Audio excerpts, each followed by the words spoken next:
Olá pessoal, boa noite, eu sou Messias Moreira, do canal Sempre no YouTube. Que o Mestre Jesus possa ser a nossa bússola nesses nossos caminhos que percorremos pela vida. Como é de praxe, vamos começar a nossa palestra da noite com uma prece, para que possamos estar todos em sintonia. Levemos os nossos pensamentos. Mestre Jesus, irmão e amigo de todas as horas, te agradecemos a oportunidade de poder trazer um pouco mais ao nosso conhecimento, a tua doutrina, a tua paz e a tua mensagem. Que essa mensagem possa ir no coração de cada um que nesse momento escuta essa palestra e que as mesmas mensagens que chegam aos seus corações possam se transformar em pontos de luz, nos iluminando, nos orientando e nos trazendo para o teu coração, porque sabemos que no regaço do teu peito e nas tuas mãos estaremos na vontade do Pai, que assim sempre quis, que aonde estiver o teu Filho, estás assim a palavra de Jesus. Mestre amado, seja por nós, hoje e sempre, que assim seja. Pois é, pessoal, mais uma vez coube a nós a oportunidade de trazer um pouco mais do conhecimento de Jesus, do Evangelho segundo o Espiritismo, e, como não é diferente, sempre muito atual, porque a palavra de Jesus é assim, ela simplesmente vai se adequando a cada momento em que nos encontramos nas nossas vidas. E o tema é parentela corporal e parentela espiritual. Está no item 8 do capítulo 14, honrai a vosso pai e a vossa mãe. Provavelmente já ouviram esses temas no decorrer desse mês, sempre nas quartas-feiras, é trazido sempre um tema do Evangelho segundo o Espiritismo, e já tem umas duas quarta-feiras que está discorrendo sobre esse tema, algo muito importante que é entender essa questão da vivência em família, da vivência com a parentela, seja parentela corporal, consanguínea ou ainda aqueles núcleos familiares que vão se constituindo com o passar do tempo. Mas o mais importante é entender essa relação não só com esses entes queridos, mas com o mundo. Por isso o tema de hoje, parentela corporal e parentela espiritual. Será base para o estudo, o Evangelho segundo o Espiritismo, como você já bem conhece, né? Aqueles que quiserem acompanhar, é só pegar o item 8 no capítulo 14. E eu vou discorrer um pouco mais sobre esse tema, conforme a sequência do próprio estudo, e a gente vamos tentando entender um pouco mais, discorrendo sobre esse tema. E assim a gente vai interpretando a palavra e vai construindo esse conhecimento. E está escrito assim: os laços do sangue não criam forçosamente os liames entre os espíritos. E aí continua: o corpo procede do corpo, mas o espírito não procede do espírito, porquanto o espírito já existia antes da formação do corpo. E aí a gente começa a pensar, né? O que logo nessa introdução desse item, os espíritos querem passar para nós? Dizendo que os laços do sangue não criam forçosamente os liames entre os espíritos, ou seja, essa ligação entre os espíritos. Então isso fica muito claro desde o início, que os espíritos dizem que não é a questão consanguínea que vai fazer esses laços, né? Essa ligação entre os espíritos. Mas será por quê? E aí logo eles explicam isso. Porque o corpo procede do corpo, ou seja, a matéria procede da matéria. Mas o espírito não procede do espírito. E aí a gente fica pensando de onde procede o espírito. O espírito, sim, procede de Deus, da divindade. E isso, para nós, aumenta o entendimento quando a gente vai começando a se aprofundar no mesmo capítulo. E eles continuam dizendo: não são os pais que criam o espírito do seu filho. Eles mais não fazem do que lhe fornecer o invólucro corpóreo, ou seja, o corpo, cumprindo-lhes, no entanto, auxiliarem o desenvolvimento intelectual e moral do filho para fazê-lo progredir. Ou seja, não cabe aos pais entender o como que se deu essa criação do espírito do filho, mas sim entender a sua responsabilidade para com esses entes queridos que eles dão a oportunidade de vir através dessa união, né, entre o homem e a mulher, quando concebem os seus filhos. O que cabe a eles de verdade é conduzir esse espírito que chega no seio familiar no progresso espiritual. E isso faz todo um sentido quando a gente começa a entender isso. É importante entender duas coisas nessa introdução até agora. Que nós somos apenas instrumentos na mão de Deus para trazermos os nossos irmãos, que a gente chama de filhos, porque se nós somos todos filhos do Pai, que é o Criador, os nossos filhos não são nada mais do que nossos irmãos, conforme um único Pai que nós temos, que é o Criador. Então, nós somos instrumento na mão da espiritualidade para que esses seres que vêm através de nós reencarnar nesse plano terrestre, nesse plano material, e aí sim nós conduzirmos a educação moral e educação intelectual desses irmãos que vieram como filhos.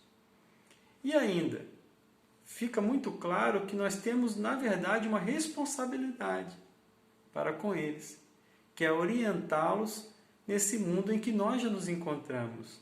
É aquela coisa de você chegar num lugar e você já encontrar alguém que está ali há muito tempo. E aí você pergunta, viu, como é que procede aqui? Como é que a gente faz para fazer tal coisa, sabe? Quando a gente chega, por exemplo, numa empresa para trabalhar e você chega ali espantado com tudo aquilo que tem na empresa, e aí você pergunta para aqueles funcionários que estão há mais tempo, vem cá, como é que se dá as coisas aqui, como é que acontece? Por favor, me orienta aqui, me ajuda.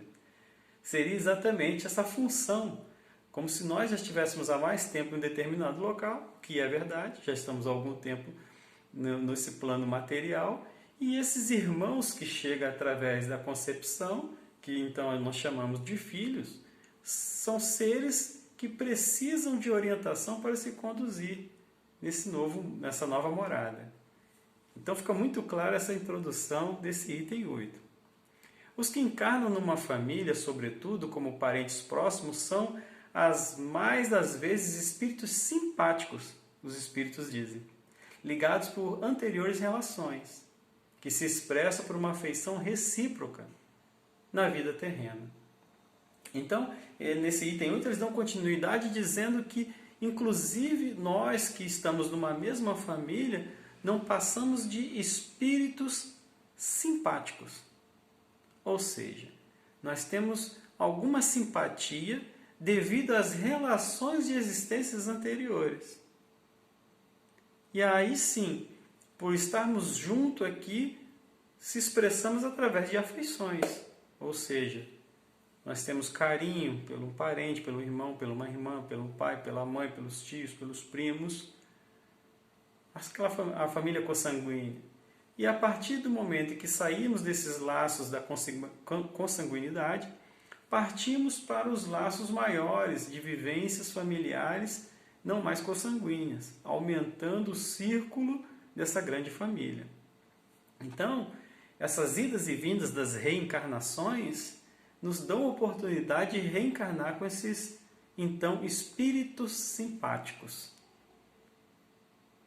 E aí isso dá todo um sentido de que o que eu preciso de verdade é entender que essa relação entre parentes é uma relação necessária, tendo em vista relações já vividas em outras encarnações. E eles continuam.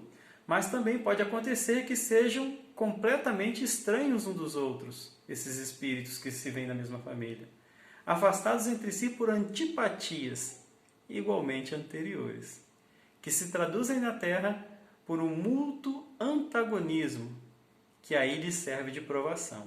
Que é uma grande verdade. Se pararmos para pensar, muitos de nós temos dentro da própria família algumas inimizades, né? com pessoas que deveríamos ser muito simpáticos. Então tem irmãos que não se falam com irmãos, pais que não falam com filhos, filhos que não falam com mãe, e assim, né? Uma infinidade de problemas dentro de famílias. E toda família sempre tem aquele que a gente fala que é a ovelha negra, inclusive pode ser nós mesmos, a ovelha negra da família, a gente não sabe, né? Normalmente a gente não sabe se a gente é ovelha negra, a gente acha que somos os melhores da família, que a família nos ama, né? Mas nem sempre é assim. Podemos ser os ovelhas negras da família. Mas buscando entender isso, fica muito mais fácil quando a gente sabe que a espiritualidade, buscando fazer com que a gente resolva esses problemas de reencarnações passadas, nos trazem no mesmo núcleo familiar, inclusive consanguíneo, para que possamos estar organizando, reajustando esses problemas, né? Essas dívidas que ficaram de vidas passadas. Por isso, então, muitas vezes, antipatias que a gente não percebe nem o porquê, né? Não tem assim uma explicação lógica. Por que eu não me sinto muito bem quando o fulano ou a fulana está no mesmo local, na casa, ou no mesmo ambiente? Né? Deveria ser ao contrário, afinal de contas é um parente, né? De uma consanguinidade ali bem próximo ou não. Mas de qualquer forma fica muito claro que a espiritualidade, buscando fazer com que a gente se reorganize na construção de uma família universal, como a gente vai ver, faz com que voltemos junto, na mesma parentela corporal, para que assim a gente possa resolver esses problemas do passado.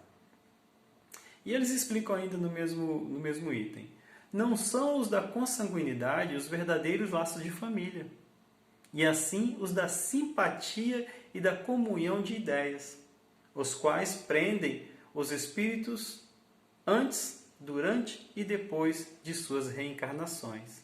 Olha, isso, nossa, fica assim muito mais claro quando eles trazem essa informação de que o verdadeiro laço de família não são os laços consanguíneos, mas sim os laços de simpatia e de comunhão de ideias. Meu Deus, como isso cai como verdade. Cai a ficha, né? E é realmente isso. Por quê? Se você parar para pensar, quantas pessoas que nós conhecemos que estão longe de ser nossos familiares, né? Muitas vezes no trabalho, na escola, na faculdade, na rua, no clube, né? No centro espírita, na igreja. Tem pessoas que a gente tem uma afinidade tão grande que a gente se pergunta se nós não fomos parentes em outras reencarnações. Dá aquele sentimento, né, de que a gente tem algo mais para com essas pessoas. Porque no olhar a gente já entende o que o outro fala. Muitas vezes essa pessoa, ele ou ela, vem com essa ideia e você rapidamente, nossa, fechou junto com a minha ideia, eu estava pensando a mesma coisa. Então, esses laços que não são consanguíneos, que são os laços de simpatia e de comunhão de ideias, é que formam a verdadeira família, segundo os próprios espíritos superiores. E aí a gente começa então a cair, a descortinar que a família não é só aquele núcleo familiar, que a família ela é muito maior que aquele núcleo familiar, que inclusive essas pessoas com quem nós temos tanta empatia e simpatia são pessoas que possivelmente já estiveram conosco num relacionamento mais próximo em outras reencarnações. Isso é muito, realmente cai a ficha, abre as cortinas e a gente começa a entender um pouco mais sobre essas questões que é tão peculiar, né? E como destaque ainda no texto, eles dizem o seguinte: há, pois, duas espécies de famílias: as famílias pelos laços espirituais e as famílias pelos laços corporais. As primeiras, as famílias dos laços espirituais, são duráveis, ou seja, duram muito, e se fortalecem com a purificação das relações. Vão se perpetuando no mundo, né? Principalmente no mundo espiritual, no plano espiritual.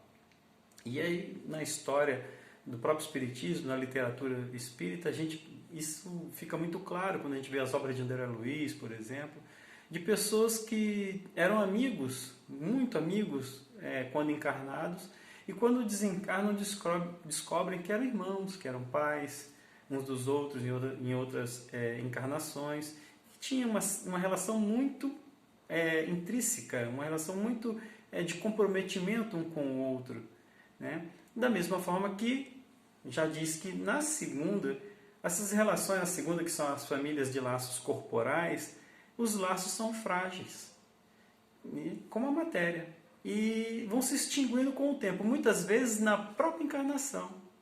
Olha, isso também é muito verdade. Se você parar para pensar, tem parentes seus e meus, por exemplo, que eu tive uma relação muito estreita quando eu era criança. E hoje não vejo há muitos e muitos e muitos anos, décadas, que não vejo mais. Não é porque eu não goste deles, ou que não tenha nenhuma simpatia por eles, mas porque esses laços eram simplesmente laços da matéria, laços frágeis, que por um motivo ou por outro foram viver as suas vidas e eu fui viver a minha. E nada nos prende. Em compensação, há pessoas que não são parentes, né, de consanguinidade, fique claro, mas que essa relação de carinho, de atenção e de amizade se perpetua por muitos e muitos tempos, sem nenhum esforço. Isso é muita realidade, né? Se vocês pararem para pensar, com vocês devem passar por isso, né? Aquele colega, né, da faculdade, colega da escola, que hoje já é pai de família, filhos, netos, continua na mesma amizade, aquela querência, aquele carinho um pelo outro, umas pelas outras, e a gente fica pensando, mas de onde é que vem isso, né? É exatamente dessa família espiritual, os laços espirituais, que se perpetua, né, ao longo da vida. E foi o que Jesus quis tornar extremamente compreensivo quando ele disse, lá naquela reunião que estava com seus discípulos, e aí, né, até o Paulo, há duas palestras passadas, há duas quarta-feiras passadas, nos trouxe esse estudo, né, muito bonito, até muito interessante. Eu conceito que aqueles que querem se aprofundar no tema aqui, vejam mais uma vez. O Paulo trouxe com muita clareza essa relação de Jesus com a família dele.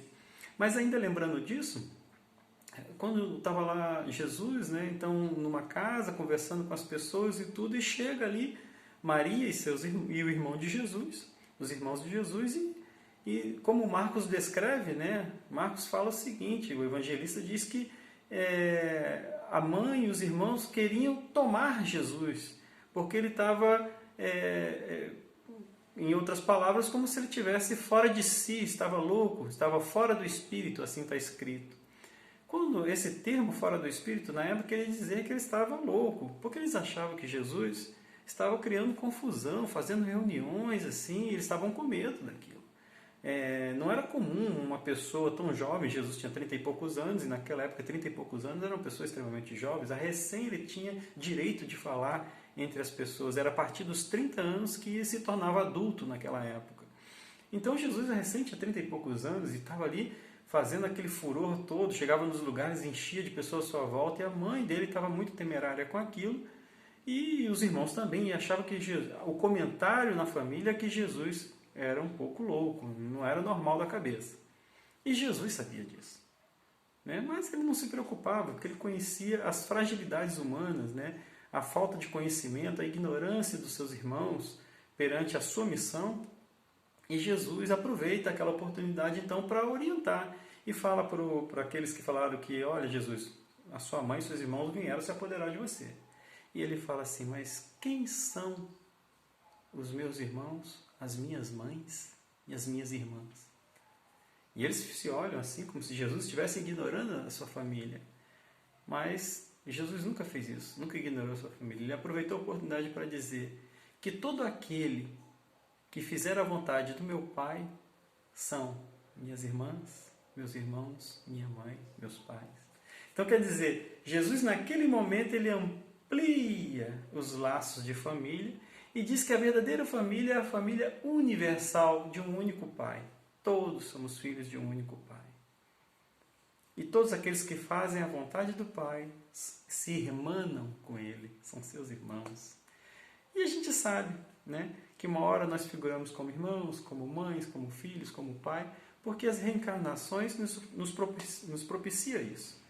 Né? Estar em diversos estágios evolutivos e crescendo junto com esses grupos familiares. E a hostilidade que os irmãos moviam contra Jesus, né, naquele momento, que eles não compreendiam Jesus, o medo que sua mãe tinha, isso não era motivo para Jesus ignorá-los. Na verdade, conforme a gente vai estudando os evangelhos e buscando, Jesus tinha um carinho tremendo por sua mãe e pelos seus irmãos. Por diversas vezes, Jesus demonstrou toda a afetuosidade que ele tinha pela sua mãe. Até tem um capítulo lá nas bodas de Canaã, né, onde a mãe dele era responsável para ajudar na organização das bodas de Canaã. E Jesus Cristo, inclusive, transforma, então, a água em vinho, que a gente sabe que era um suco de uva naquela época, né? Transforma a água em vinho para poder, então, atender um pedido de sua mãe, porque as bodas, né, as festas do casamento, estavam sem bebida, sem nada, e as pessoas estavam ali pelos cantos, sem saber o que fazer, e então Jesus transforma a água em vinho, no intuito de agradar simplesmente a sua mãe.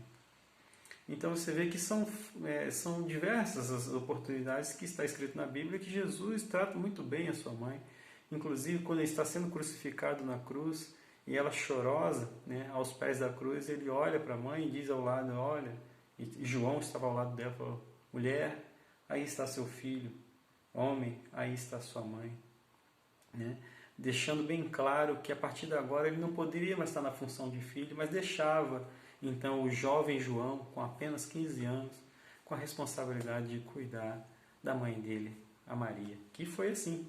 Maria terminou a sua vida ao lado de João, ajudando, apoiando constantemente Maria, porque Jesus pediu naquele momento da cruz. Então, a gente começa a entender então a importância da família de Jesus e da mãe, né, de Jesus. E que realmente não há nenhum motivo para nós pensarmos de forma diferente. Mas, para tentar um pouco entender mais sobre essa questão da parentela corporal e espiritual, eu busquei então o apoio nos livros que nós temos da doutrina, e eu peguei esse livrozinho aqui, que eu tenho ele há muito tempo, que é o Conduta Espírita, um livro que eu aconselho que seja de cabeceira para aqueles que querem ter uma orientação, um norte a seguir sobre como ter uma conduta ilibada como espírita, né? Que é do André Luiz. E no capítulo 19, vocês me dão permissão para que eu possa ler, fala exatamente o seguinte, com licença. Perante aos parentes, capítulo 19 do livro Conduta Espírita. Desempenhar todos os justos deveres para com aqueles que lhes comungam a teia de consanguinidade. Os parentes são os marcos vivos das primeiras grandes responsabilidades do espírito encarnado. Ou seja, se a gente começar a entender, então, que os parentes da consanguinidade são a primeira responsabilidade do espírito enquanto encarnado. Ou seja, em momento algum, por mais que a nossa verdadeira família seja a família universal, nós não podemos ignorar, porque nada é por acaso que viemos dentro de uma família. Aquele grupo familiar é o nosso cadinho de redenção. Como está escrito aqui. Intensificar os recursos de afeto, compreensão e boa vontade para os afins mais próximos, que não lhe compreendem os ideais. O lar é o cadinho de redentor das almas endividadas.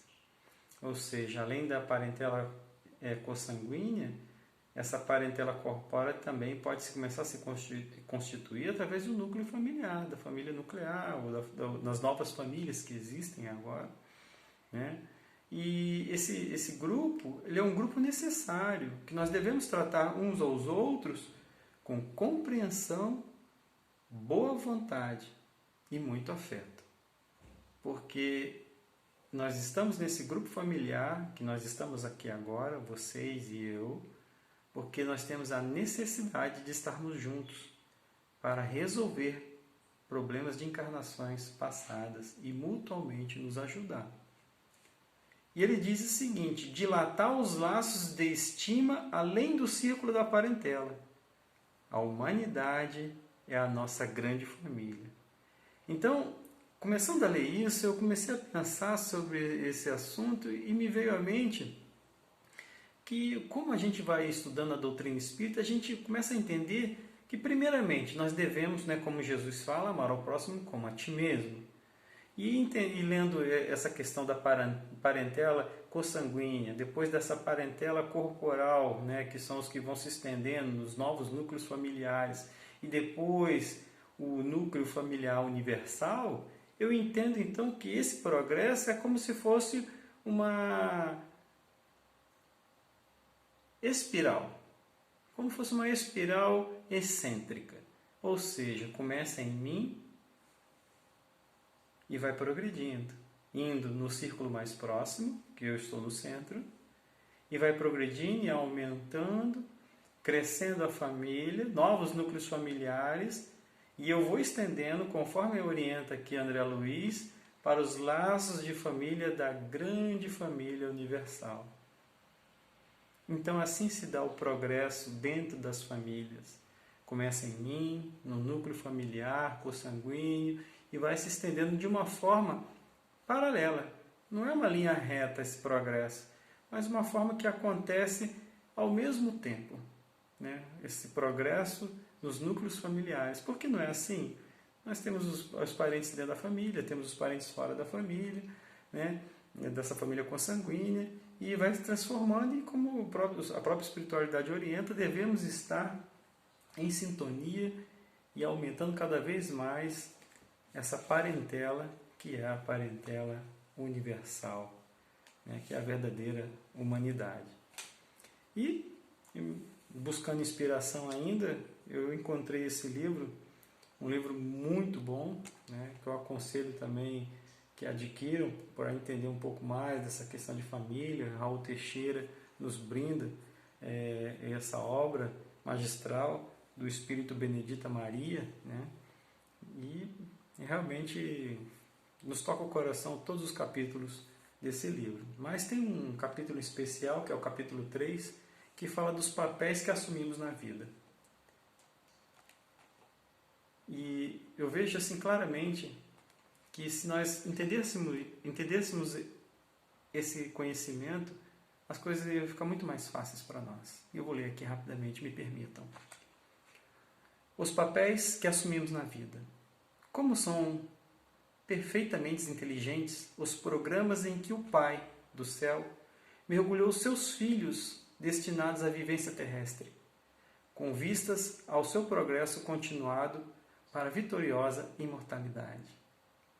Todos, sem exceção, experimentam ao longo dos séculos e dos milênios as mais diversificadas posições no seio familiar.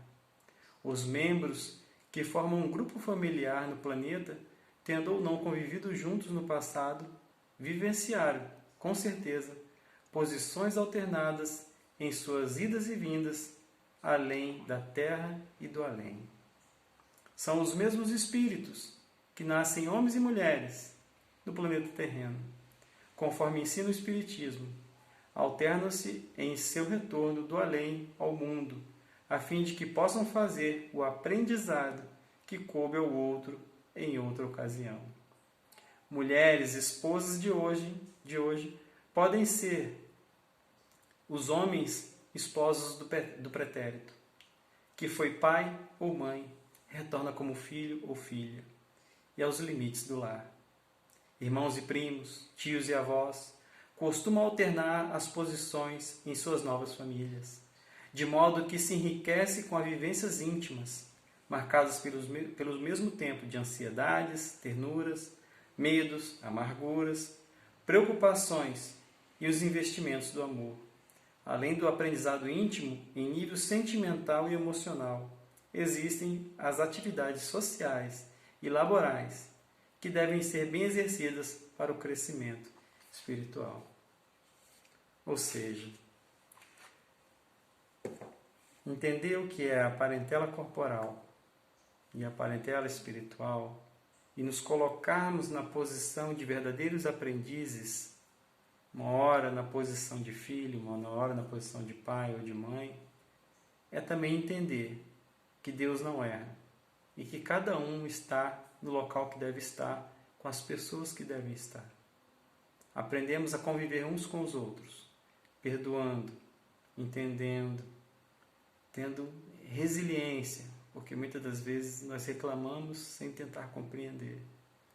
E principalmente, abnegação, porque sabemos que depois das dores, alegrias virão. O bálsamo está pronto, basta que procuremos. E assim, pessoal, ficamos mais uma vez por aqui, agradeço a oportunidade e vamos fazer uma palestra, uma prece final para que possamos então continuar com essas vibrações positivas. Elevemos os nossos pensamentos.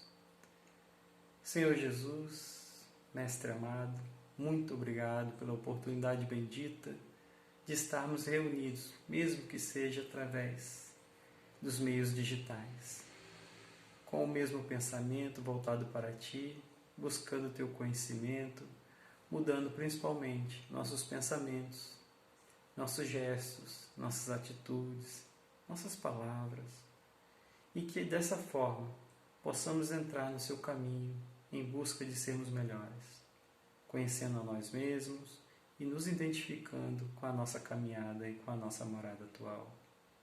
Mestre amado, abençoa cada um nesse momento que passa por dificuldades e também ilumina o caminho daqueles que se encontram na escuridão. Que as Tuas bênçãos possam se fazer presente em todas as nossas vidas, a todos os momentos, porque sabemos que sem Ti não conseguiremos vencer os atributos e as atribulações da caminhada. Que continuemos com os votos de pensamento em Ti, Senhor, hoje e sempre. Que assim seja.